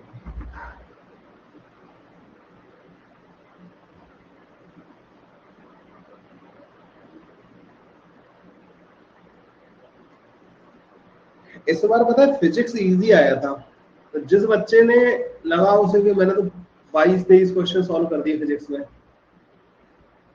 उस बच्चे का क्या हो गया कि उसे लगा कि मेरे तो आ जाएंगे अब 99% 100% आ जाएंगे। अगर डिफिकल्ट होता ना तो बनते।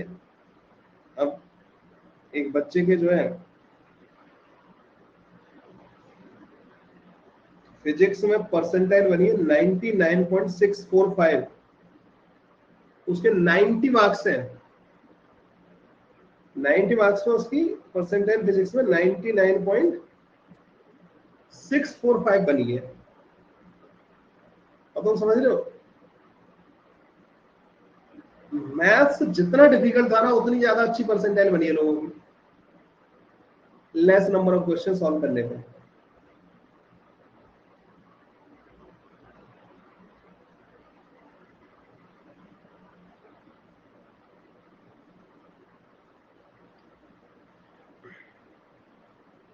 उसके मैथ्स में मार्क्स हैं बच्चों 64,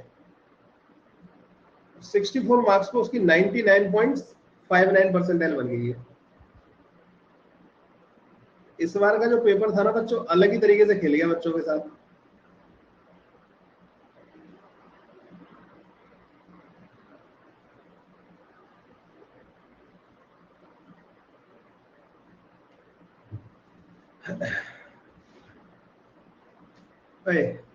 साइन ही दे रखा है तो ये परपेंडिकुलर और हाइपोटेन्यूस होता नहीं होता है, perpendicular divide by this is hypotenuse की क्या आएगी length, this square minus this square root.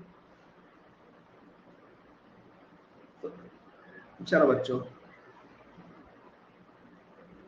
आगे बढ़ते हैं, ठीक है।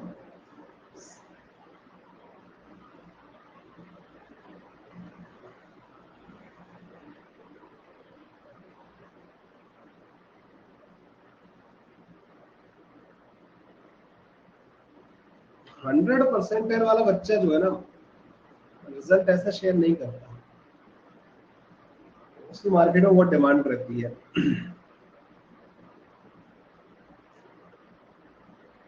तो मैं भूल जाता है 100% वाला ना वो अलग निकल जाता है।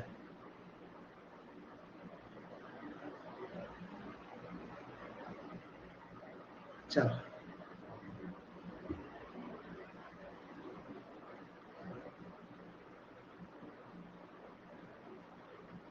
ये बच्चे का नाम है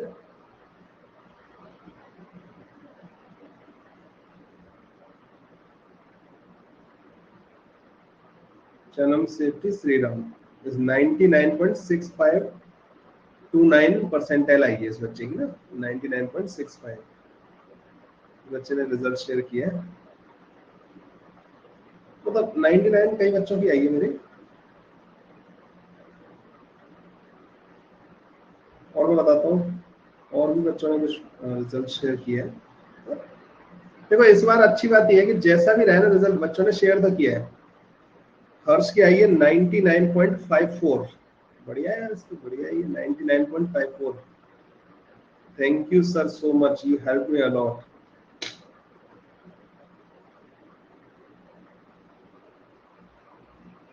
99.54।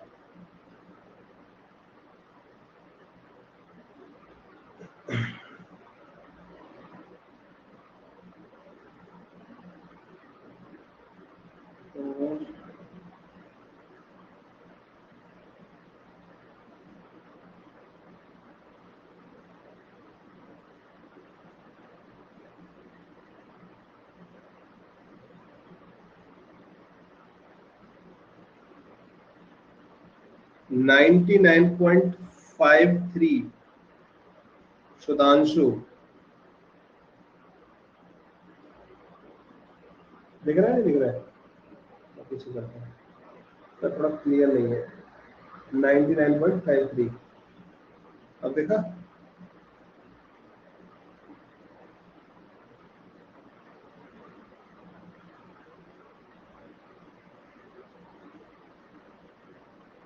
मतलब मैं तुम्हें 3 बच्चे बता चुका हूँ 99 प्लस परसेंटाइल वाले ना।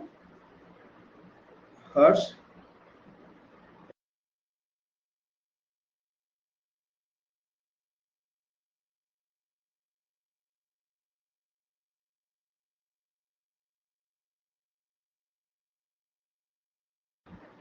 एक मिनट ना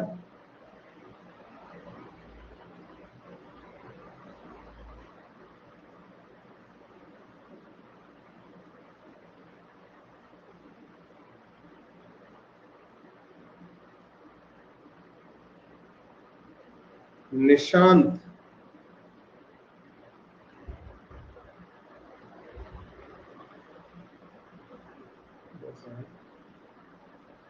रेगुलर स्टूडेंट है और काफी लंबे टाइम से कांटेक्ट में है 99.74।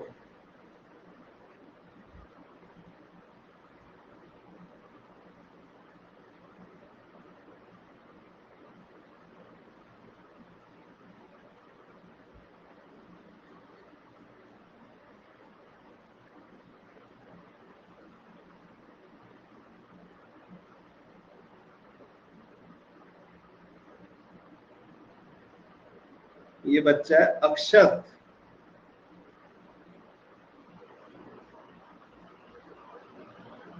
99.77। इस दिन के लिए मेहनत करता हूं मैं इस दिन के लिए मतलब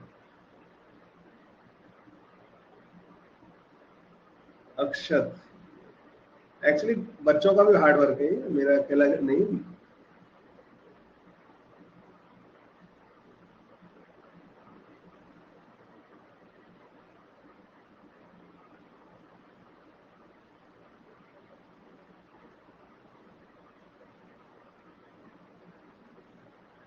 एक मिनट ना बच्चों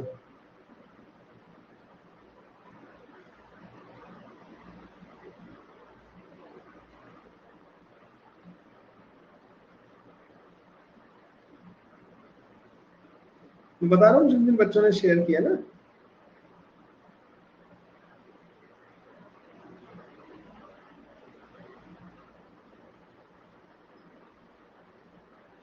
90 9.3394।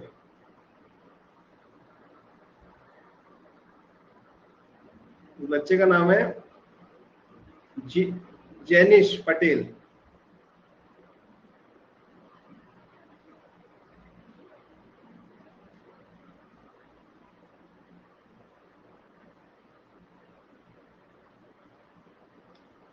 कितने बता दिए भाई मैंने तुम्हें 99 परसेंटाइल वाले?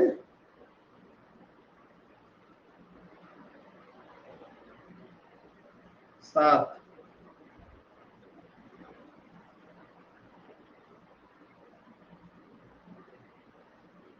7 बता दिए।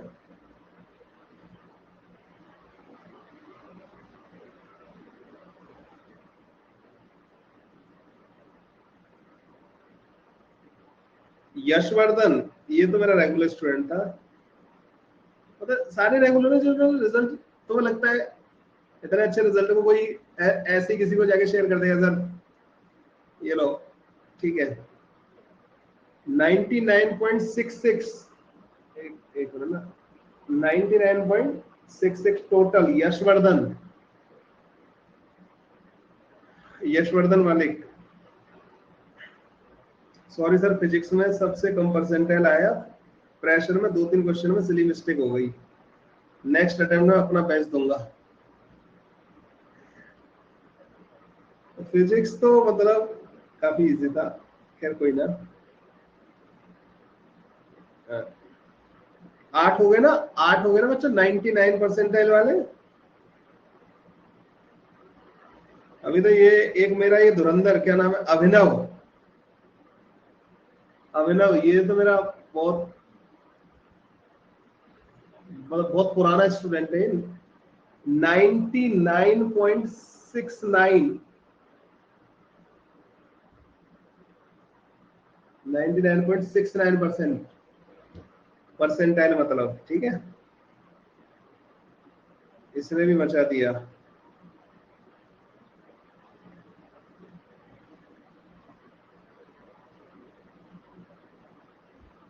कितने हो गए? 9 हो गए, 9 हुए ना। लक्ष्य 99.26, ये हो गए बच्चों 10।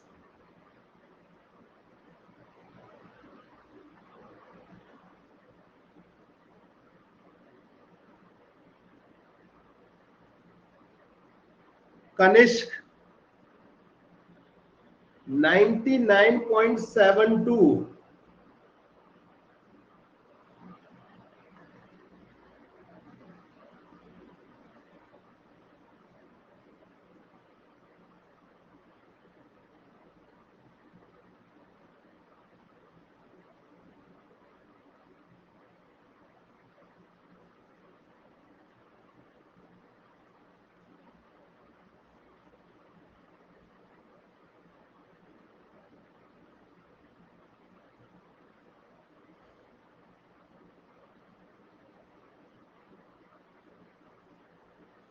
और उसमें है कि कोई, तो बस एक मिनट रुक जाओ बच्चों, ये जरूरी है तुम्हारे लिए ना। इस ग्रुप में किसी ने भेजा हो, किसी बच्चे ने,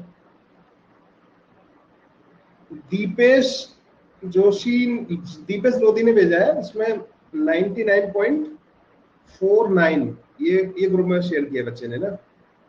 योगेश ने 99.7।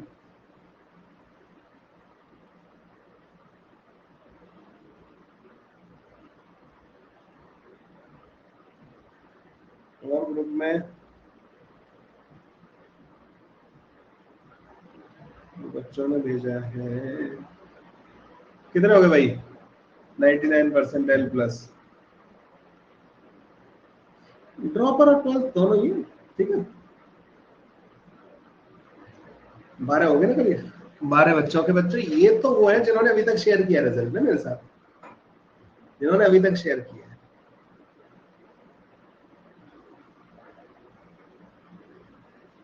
यस, मैं भाई और तो मैं बच्चों को पढ़ाते ही है, सब अकेडमी वाले। अच्छा एक बात बताओ कि किसी बच्चे के 99 परसेंटाइल आए, अगर उससे प्लस आते 99 परसेंटाइल प्लस, तो मेरे साथ शेयर क्यों करेगा? मतलब अगर वो मेरे से नहीं पढ़ा है तो, ठीक है।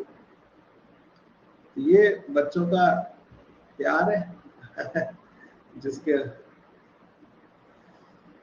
हाँ कुछ ड्रॉपर कुछ उसके क्या कहते हैं 12th वाले दोनों तरीके के हैं, ठीक है। एक ठीक है बच्चों, मेरे ख्याल से आपको आइडिया लग गया होगा कि you are in the safe hands, ठीक है। बट ये है कि मेहनत तो लगेगी यार, सिर्फ बैच अटेंड करने से सिलेक्शन नहीं होगा। एंड ये बच्चों 12 बच्चों का टोटल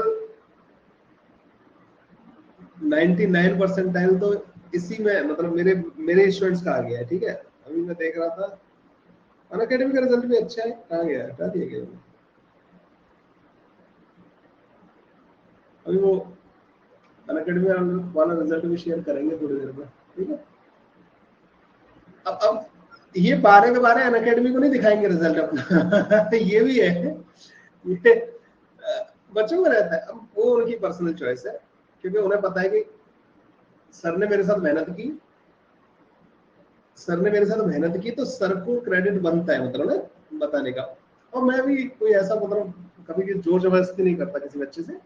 आप पूरे साल देखोगे मेरे लिए सारे बच्चे एक बराबर होंगे, मैं सबको एक ही तरीके से ट्रीट कर रहा होता हूँ। उसी में से कुछ 99 परसेंटाइल भी आ जाते हैं, कुछ और अच्छी परसेंटाइल ले आएंगे, ठीक है। तो 99.78 के ये हाईएस्ट कितनी थी, 99.78 या कुछ समथिंग वही है,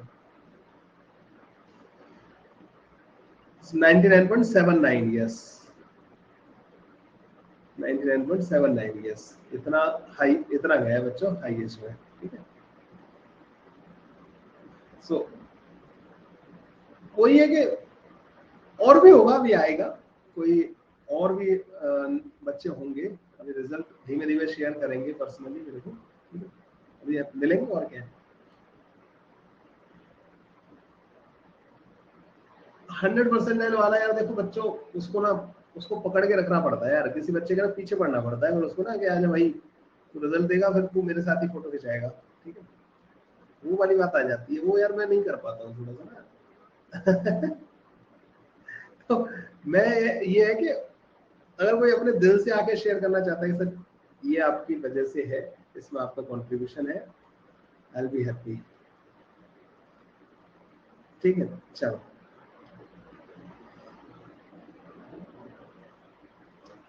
ओके, क्या क्या करने वाले थे बच्चों अभी हम लोग जो, तो रिफ्रैक्शन तक हो गया बच्चों ना, ठीक है।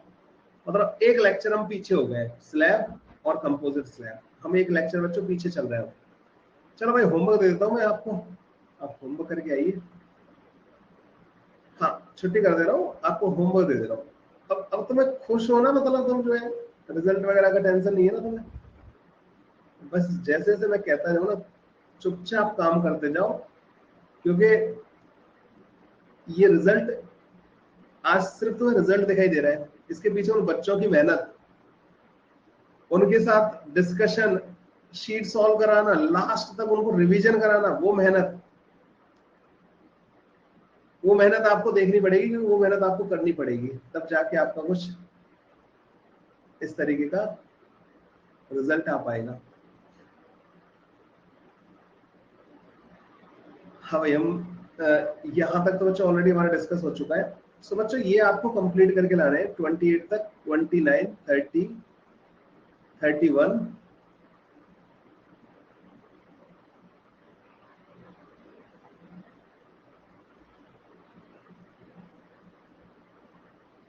32 अप टू 32, ठीक है 32 तक। तो स्लैब वगैरह तो नहीं आ गई,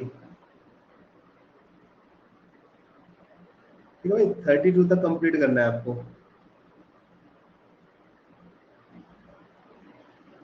हाँ उसमें एक्चुअली ना सब्जेक्ट में होमवर्क है आपका।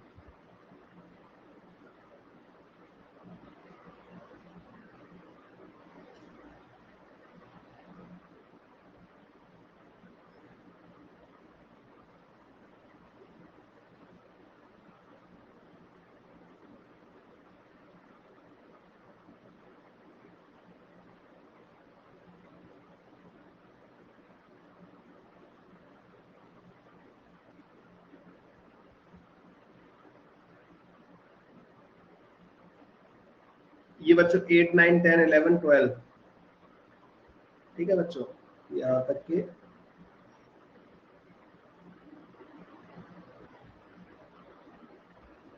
सारे कंप्लीट करके लाने, ठीक है, 12 तक कंप्लीट करके लाने बच्चों, ठीक है। चलो भाई मिलते हैं फिर अगली क्लास में। 7th वाला तो पहले हो गया होगा ना? नहीं 7th वाला नहीं करना अभी ना, 7th वाला नहीं करना, स्लैब का है वो, ठीक है, ये हो जाएंगे आपसे ना। चलो बच्चों कल मिलते हैं ना।